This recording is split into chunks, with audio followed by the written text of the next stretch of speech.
जब कभी औरतों की तरक्की, आज़ादी और उनके हक के बारे में सोचता हूँ तो एक ख्याल मेरे मन में आता है कि ऐसी कौन सी बात है जो उनकी इस तरक्की में रुकावट है। शायद ये कोई फतवा तो नहीं, क्योंकि जिस तरह से औरतों पर जुल्म सितम का सिलसिला बढ़ रहा है, उससे तो यह साफ जाहिर होता है कि ना तो हम कुरान की तालीम का सही इस्तेमाल कर रहे हैं और ना ही उसमें लिखी गई बातों पर अमल कर रहे हैं। क्योंकि हमें पता होना चाहिए कि कुरान एक ऐसा जरिया है जिसने औरतों के सम्मान और उनकी इज्जत का जिक्र सबसे पहले किया है। औरतों को मर्दों के बराबर दर्जा दिया गया और दुनिया में औरत की इज्जत व एहतराम का सबक इस्लाम ने दिया है। हजरत मोहम्मद सल्लल्लाहु अलैहि वसल्लम ने पहली बार इंसानियत को औरतों की अजमत से वाकिफ कराया था। दुनिया को सबक दिया था कि लड़के और लड़कियों की परवरिश में भेदभाव न करें।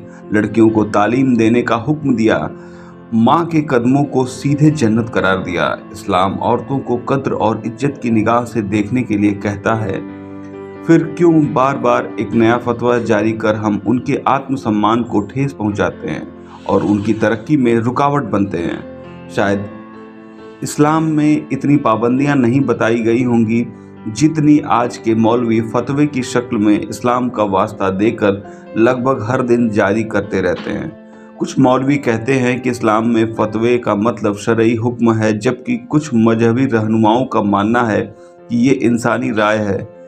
आए दिन दारुल उलूम देवबंद और मुल्क के दूसरे मुफ्ती और मौलाना हजरत के जरिए मुस्लिम समाज के सामाजिक कामकाज को लेकर फतवे दिए करते हैं, लेकिन ये फतवे खास तौर पर मजहब का खौफ रखने वालों और अनपढ़ मुस्लिमों की तरक्की में न सिर्फ रुकावट पैदा करते हैं, बल्कि आम मुसलमानों को मुख्य धारा में शामिल होने से रोकने और सौहार्द कायम करने में रुकावट साबित हो रहे हैं। कई मुस्लिम रहनुमाओं को इस बात पर ऐतराज है कि कई गंभीर विषयों, जिनमें कि समाज की दुर्दशा, सामाजिक बुराई जैसे विषयों पर कोई मौलवी फतवा क्यों नहीं जारी करता।